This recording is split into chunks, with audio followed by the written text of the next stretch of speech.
pessoal, tudo bem com vocês? Hoje nós vamos falar de um assunto que está na boca do povo, o isolamento. Como que a filosofia aborda esse fenômeno, hein? Já pensou nisso? Durante a pandemia, eu vou apresentar algumas abordagens que se referem a esse tema, com o objetivo de pensar o que estamos vivendo, tá? E como estamos fazendo diante desse novo fenômeno, que pelo menos para nós é um novo fenômeno, né? Nós nunca tínhamos vivido uma situação como essa. E para começar, é claro, eu vou falar do pensamento de Hannah Arendt em torno do isolamento. Vamos lá?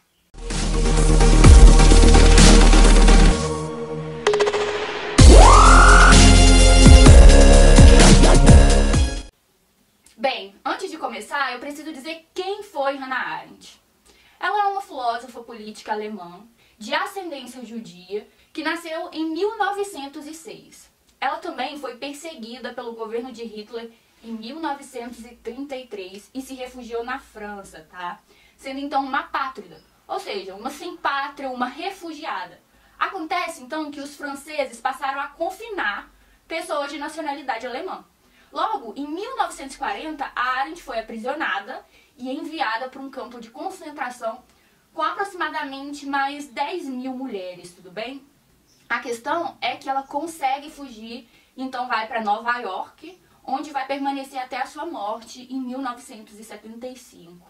E aí eu tenho que lembrar que o regime nazista retirou a nacionalidade de Hannah Arendt em 1937, o que a tornou, como eu disse, uma apátrida, até que ela consegue a nacionalidade norte-americana em 1951. Então ela tem um carinho por esse país, tá? Um respeito.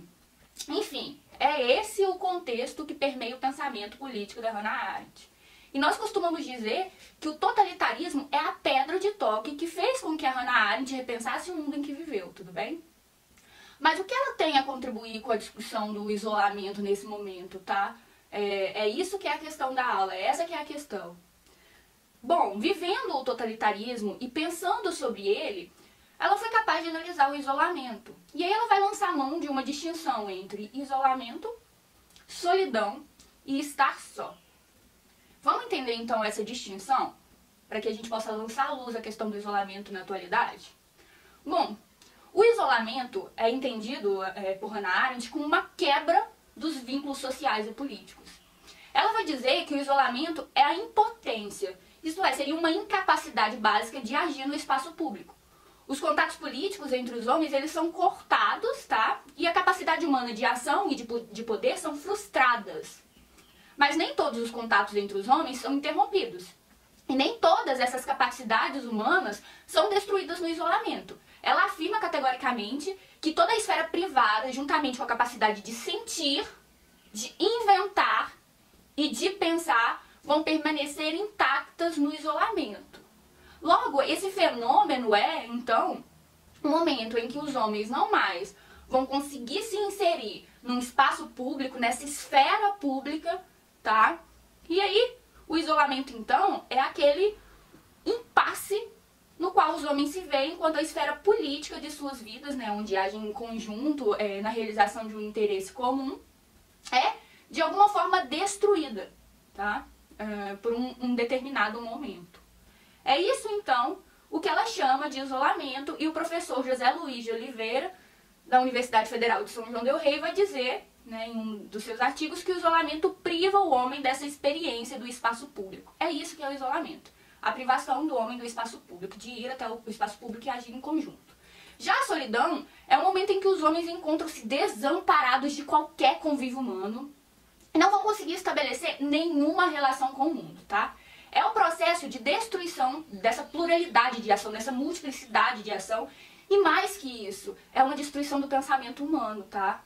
Os homens, eles vão tornar-se incapazes de pensar e de estabelecer relações humanas.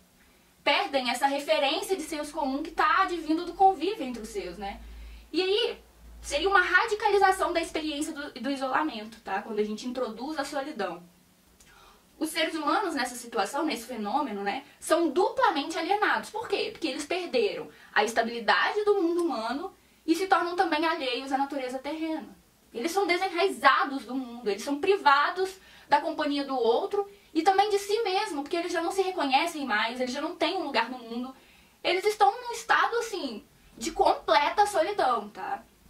Logo, em isolamento, nós temos a perda do mundo comum, enquanto na solidão, não só a destruição desse mundo comum, né, desse espaço da ação e do discurso que é o espaço público, como também da capacidade dos mesmos de pensar, de serem críticos, enfim, a solidão será o fundamento para que o terror e a ideologia tomem conta, tá?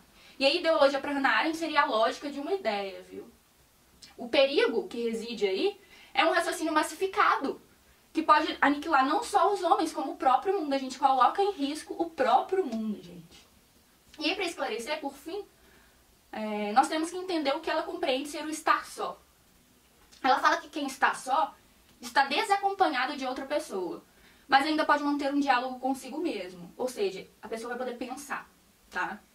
Nesse momento, não sou mais um quando penso, mas dois em um. Isto é, não estou na companhia de outros, né? Não estou mais entre homens lá no espaço público, mas eu estou em minha própria companhia no espaço privado. Sou um outro. Por que eu sou um outro? Porque eu preciso considerar a minha opinião e a dos demais para desenvolver um pensamento mais claro e mais crítico, tá? No fenômeno do estar só, eu penso sobre o mundo e as questões que o envolvem. Eu não perco a relação com o mundo, eu só me retiro dele. Algumas pessoas até vão dizer que essa atividade é uma atividade do filósofo, né, que vive pensando. Mas a Arendt faz questão de dizer que todos nós somos capazes de pensar, tudo bem? Pois nós vamos possuir essa faculdade do pensamento. Acontece, então, que como uma sociedade preocupada em manter a vida, manter o consumo, manter o trabalho, as pessoas vão abdicar-se dessa atividade do pensamento e cria-se, então, uma ideia emblemática de que quem pensa o mundo, né, de quem reflete sobre o mundo é apenas o filósofo. O filósofo é que se empreende aí nessa questão. E aí, agora, entendidos os conceitos de isolamento, solidão e estar só, eu te convido a pensar, né, e a estar só consigo mesmo nesse processo de pensamento, para repensar o que acabamos de dizer aqui, tá? E compreender os eventos e problemas enfrentados por nós, com o objetivo de nos mantermos corajosos e também determinados para enfrentar essa realidade, né, e resistir a ela, gente, vai passar. E aí, como você compreende o que estamos enfrentando? Já se pegou acreditando em teorias da conspiração? E aí também tomou como verdade uma fake news? É hora de repensar isso tudo. É isso, assim. Vamos manter seguros, em isolamento, pois nesse momento ele é indicado pelos cientistas, mas que isso é necessário, tá? E aí, cuidado com a solidão e tente manter sempre um tempo para estar só consigo mesmo. Se fosse aí num outro momento, em que não estivéssemos vivendo uma pandemia, eu diria, inclusive, que não se isole. Porque o isolamento também é um perigo, porque a gente perde a relação com o mundo e com os outros. Mas vivendo essa realidade nova, né, nessa pandemia, eu digo, mantenha o isolamento e cuidado com a solidão. Cuidado com a solidão. Tente manter cotidianamente, né, uma reflexão do que está acontecendo no mundo. Tá? A gente já perdeu esse espaço público, esse espaço comum no primeiro momento, que a gente tem que nos manter em isolamento. Mas não deixemos também que a gente perca a relação conosco mesmo, tá? É isso o que eu tinha que dizer pra hoje. Eu espero que vocês tenham compreendido os conceitos de solidão, de isolamento e de estar só de Hannah Arendt, mas mais que isso, não só aprenda a filosofia teórica, mas tente repensar o mundo através dela.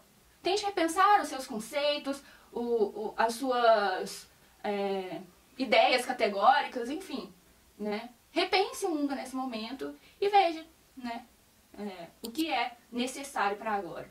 Grande abraço, eu retorno com outro vídeo e até mais, viu?